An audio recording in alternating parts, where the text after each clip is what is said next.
Previously on Shoot the Sit. I can't tell you how many times I felt like a child in a grown man's body up until a certain point where I was like, you know what? I feel like an adult now. Right. Mm-hmm. Like to me, working, paying bills, doing my own thing, cooking, taking care of myself, moving to a different state. All of that stuff didn't make me feel like an adult. All in my 20s, like I felt like an adult, like almost like by definition, you know, just like, oh, okay, cool. I'm no longer 18, 19. I don't have a teen in my number right now. I'm 20. I'm an adult. You know, it's like when I was in college, I felt like an adult, but it wasn't really until I hit the age of like 29, 30 that I actually felt like, yo, I'm an adult now. Hello? Yo, Silky. What up? I have this idea I want to run past you. What you got? You're now listening to Shoot the Sit with Savant and Silky.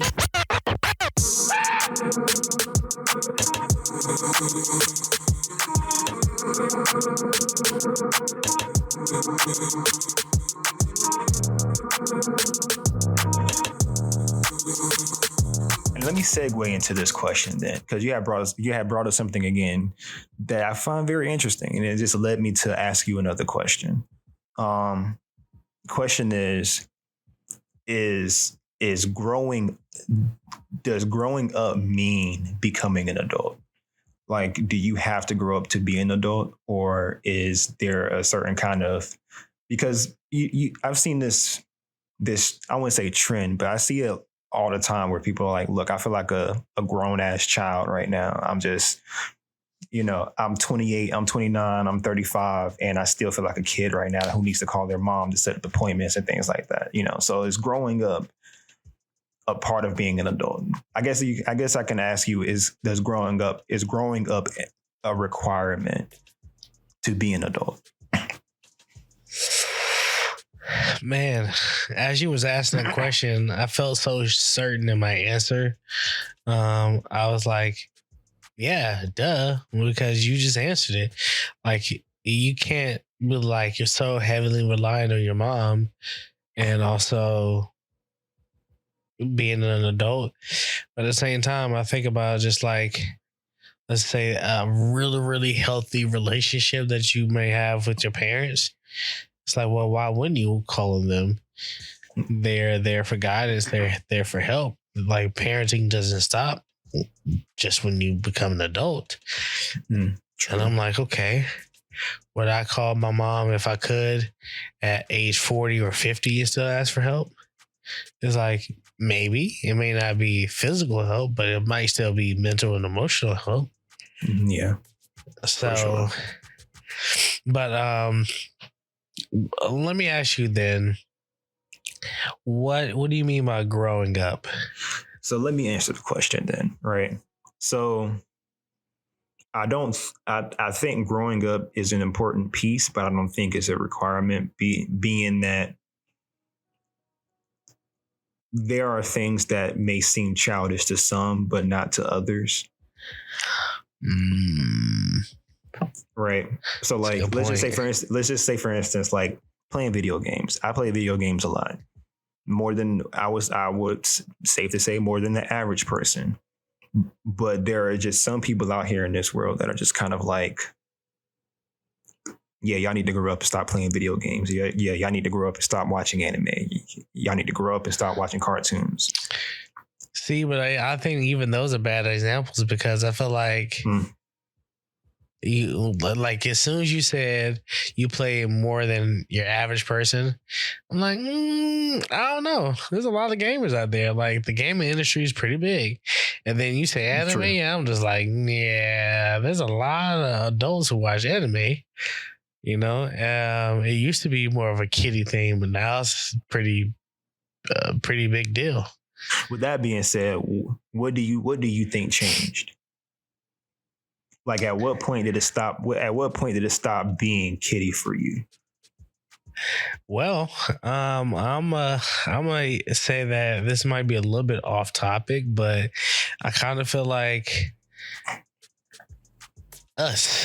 our generation, We made it a thing because think about like the generation before us. Video games.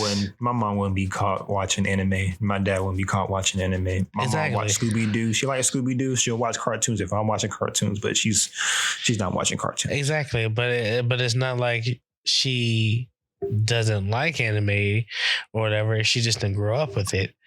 Anime wasn't really a thing when she grew up, and because anime is it's a Japanese. It's Japanese, right? Yes. Okay. It's different varieties, but I think Japan is like widely known. Like, okay, I'm gonna say like Dragon Ball Z. Like, is that Japanese? Yes. Okay, cool. So it became more like diverse or universal over the past few years, and I'm gonna say like Dragon Ball and Dragon Ball Z is kind of like one of the gateway drugs of anime, and that came out.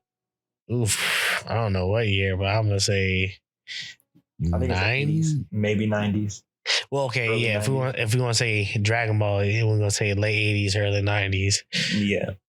But then Dragon Ball Z and stuff was like mid to late 90s to 2000s, And then you think about video games.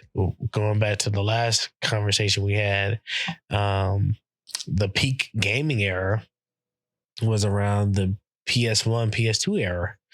That's our era. Yeah, so it's just like. I see what you're saying. Yeah, it's more of a I guess for us it's more of a millennial thing. Yeah, but still like, and I guess that's hard. That's what makes it so hard to answer this question because I feel like adults before used to be more poised. Or have a little bit more class to them, or they were a little bit more serious or straightforward or something.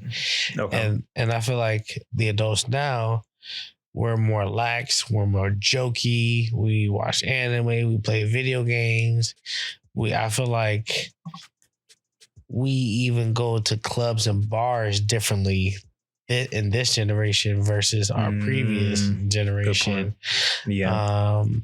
And even with like anxiety and depression and all these other things, it's like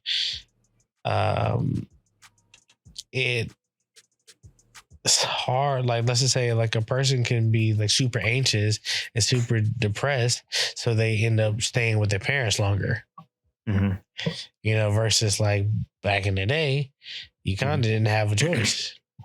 You had to grow up and provide for your family, or you got carted off to the war, or you had to work in some type of factory. So, and that's what I was just thinking about that too. And I was like, you know what? I tried to figure out a way to be like, what would be the reason for that? But it's like, I think it was just it was the ease of access. It was the access to things compared to how it is now. How lax it really was compared to back in the days where you had the Great Depression, and I'm probably going way too far from this, but I'm thinking about all of the black and white movies, or like all of the old Renaissance movies that I'm watching, and I'm viewing them and be like, all right, they're adults. They're adulting, but they're not millennial adults. They're definitely boomer adults. So like there's an obvious difference between adults from generation to generation. Damn, this is a really good topic, man, because it really just like what it means to be an adult in today's society is not what I feel like it used to mean in almost every other generation before. And I feel like at all the generations before, they were more they would be more general. Like, yeah, you're an adult when you get to this level. But now I feel like we have a lot of just like big kids. Like, You know, because one could that does make argue sense. that you're an adult when you have a child or you become a parent, Oh, but yeah. you know, There are like some very unfit parents that have children. So yeah, for sure. Very. Mhm. damn, I don't know. Yeah, I don't know how to answer that question, to be honest. You know, now that I'm thinking about it, I'm not going to take back my answer because I don't think that it is a requirement. But the one word that stuck out to me when I thought about the adults from, like, I'll just say boomer adults, before boomer adults, was survival. Like the white picket fence and 2-story house with a 3 bedroom as a son and a daughter was the standard. Especially that was what was pushed, at least from my understanding was, from commercials, like, oh, you get the white picket fence, you get the grill outside, you get the families. It's nice and it's spring, summertime, everybody's outside playing in the pool.